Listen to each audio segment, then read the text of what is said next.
Hemos mencionado anteriormente, entiendo que en la charla última, que hay algunas personas que se benefician más que otras de la riqueza de la sociedad, ¿no? Entonces, ahora tenemos que preguntarnos, ¿de dónde surgen las riquezas? ¿Cuáles son las fuentes de las riquezas, ¿no? Y podemos distinguir dos fuentes. Generalmente se dice, no, tal país es rico, Venezuela es rico porque tiene petróleo, Chile es rico porque tiene cobre, los otros tienen uranio, etc. O sea, estamos pensando, en ese caso, en riquezas naturales. ¿Esa es la única fuente de la riqueza? Hay otra, dice Marx, el trabajo. Hay dos fuentes de riqueza, la naturaleza y el trabajo. Y vamos a ver que el trabajo es fundamental. Porque, ¿qué ocurriría? O sea, digamos, habíamos hablado del petróleo, habíamos hablado también del gas de Bolivia, bueno, distintas riquezas naturales, también hay riquezas que tienen que ver con la fertilidad de la tierra, por ejemplo. O sea, hay países que tienen, bueno, Cuba puede producir hasta 3 cosechas a veces al año del mismo producto, en otros países a veces hay una sola cosecha y nada más. Hay tierras más fértiles que otras, ¿no? Hay mares más llenos de peces y moluscos que otros. Es decir, esas son las riquezas naturales. Ahora, ¿qué pasaría si no hubiese gente dispuesta a trabajar para que esas riquezas naturales estuviesen al alcance de la gente? Sin el trabajo de los obreros del petróleo, ahí quedarían las reservas petroleras debajo de la tierra. Sin el trabajo de los obreros del cobre tampoco serviría para nada esa riqueza natural. Lo mismo en las aguas de la cordillera. Si no hubiese trabajadores que conduciesen esas aguas a hidroeléctricas, como en el caso de Chile o en otros países, pues las aguas seguirían hasta el mar sin ser aprovechadas. Igual que los peces. O sea, si nadie los pesca, ahí estarían en el océano libres, paseándose por el mundo. Sin el trabajo de los campesinos y las campesinas, la tierra tampoco produciría todos sus frutos. Entonces, estamos viendo que sin el trabajo, que es el trabajo realmente el que permite que las riquezas que están en la naturaleza se transformen, diríamos, en riquezas efectivas, o sea, en riquezas que el hombre puede utilizar. Como les decía, Marx habla de estas dos fuentes de la riqueza. Generalmente se olvida, especialmente, por supuesto, los capitalistas, de que una de las fuentes de la riqueza es el trabajo humano. Pero bueno, estas riquezas, ¿a manos de quién van a parar? ¿Van a parar a manos de los trabajadores, que son los que hacen posible que esas riquezas se transformen en riquezas para satisfacer las necesidades del ser humano? Realmente no. Estamos viendo que la mayor parte de las riquezas es acaparada o va a manos de un número pequeño de familias. Y si hablamos de países, nosotros que vivimos en países, la mayoría de nosotros en países subdesarrollados, países no desarrollados como los otros, la palabra subdesarrollo a veces ha sido criticada, resulta de que las riquezas nuestras van a parar muchas veces a manos de las empresas transnacionales que las explotan, y a manos de algunas familias locales del país, que son las familias, digamos, la élite económica de esos países.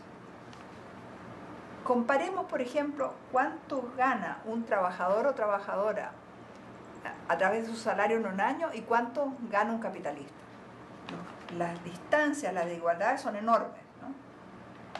Si nosotros pensamos que ya las desigualdades eran muy importantes cuando triunfó la Revolución Cubana para los países de América Latina, pues después, en la década del 80, del 90 del siglo pasado, pues esas distancias se expandieron mucho más entre los ricos y los pobres, había mucho, pero mucho más diferencia, ¿no? Cada vez más un pequeño grupo se fue enriqueciendo y la pobreza aumentó.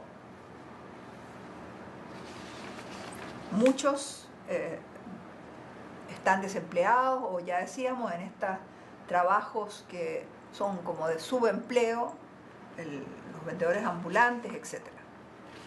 Es significativo un dato, y es que según el Banco Mundial, recientemente, en el 2010, son estos datos, ¿no?, decía que el 10% de las personas más ricas consume 60% de los recursos del mundo, y el 40% de los más pobres, solo el 5% de los recursos.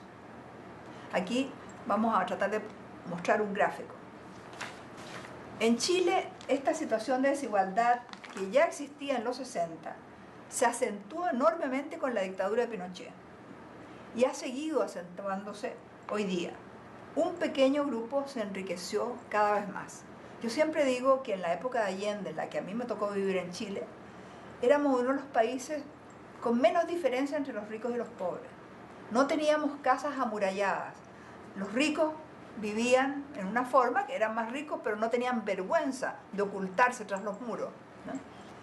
Bueno, cuando yo volví a Chile después de la dictadura, ya hay barrios enteros amurallados, ya las distancias entre los ricos y los pobres son enormes, y hay un dato de esta misma Naciones Unidas que es interesante, y dice que Chile está entre los países más 20 países con mayor desigualdad del mundo, dice las Naciones Unidas. Y un ejemplo de esta desigualdad es, por ejemplo, lo que puede consumir de pan una familia rica y una familia pobre. Con el 10% de un salario de las familias ricas, pueden comprar 115 kilos de pan al mes. Y una familia pobre, con ese 10% de su salario, solo puede comprar 1,5 kilos. 115 kilos ellos, 1,5 kilos de una familia pobre, ¿no? En este país, el 1% más rico gana 123 veces más que el 10% más pobre. O sea, no solo está mal distribuido, sino que hay una polarización que se llama entre la riqueza y la pobreza, que esto así es propio del capitalismo, pero más todavía del capitalismo neoliberal. Como consecuencia de este desigual reparto de las riquezas, las personas que trabajan en América Latina tienen que viajar, por ejemplo, colgadas a los autobuses. ¿Cuánto no vemos los problemas de transporte que hay? Mientras en las casas de los ricos hay hasta 3, 4 carros. Ya no hay dónde parquear los carros en los países, digamos, en los barrios, pues, donde viven los ricos.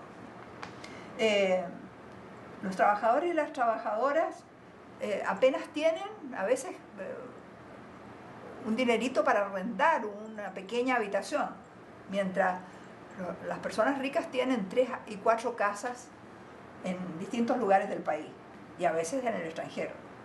Mientras muchas mujeres y muchas familias del pueblo apenas tienen un vestido y un par de zapatos bonitos para ir a una ocasión especial, los roperos, se llama ropero en todas partes del mundo, los closets de la familia de los ricos llenas de vestidos y de cosas que, digamos, innumerables, ropero lleno de vestidos, zapatos que muchas veces usan 1 o 2 veces al año.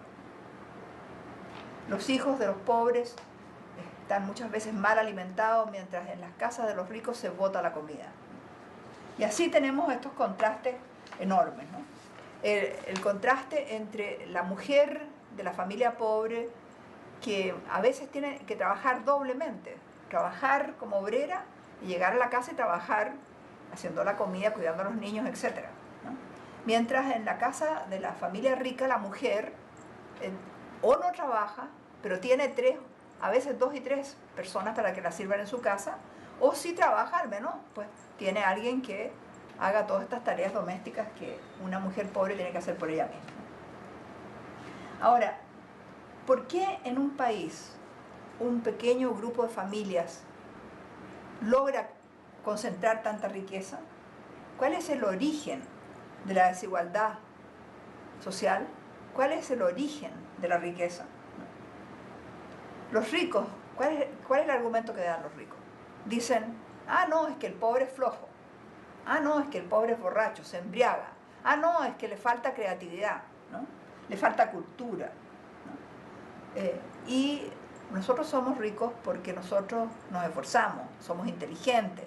O sea, atribuyen la riqueza al mérito personal, ¿no? Para combatir estos argumentos y llegar a la verdadera respuesta de por qué las riquezas van a parar a unas manos y no a las manos de los trabajadores, es que vamos a ir viendo en qué consiste el proceso de trabajo.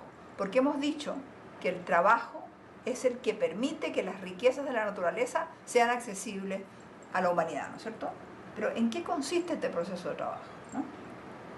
Marx decía que había que distinguir el trabajo humano del trabajo de una araña, de un insecto, de un animal. ¿Cuál es la diferencia entre el trabajo de un insecto y el trabajo humano?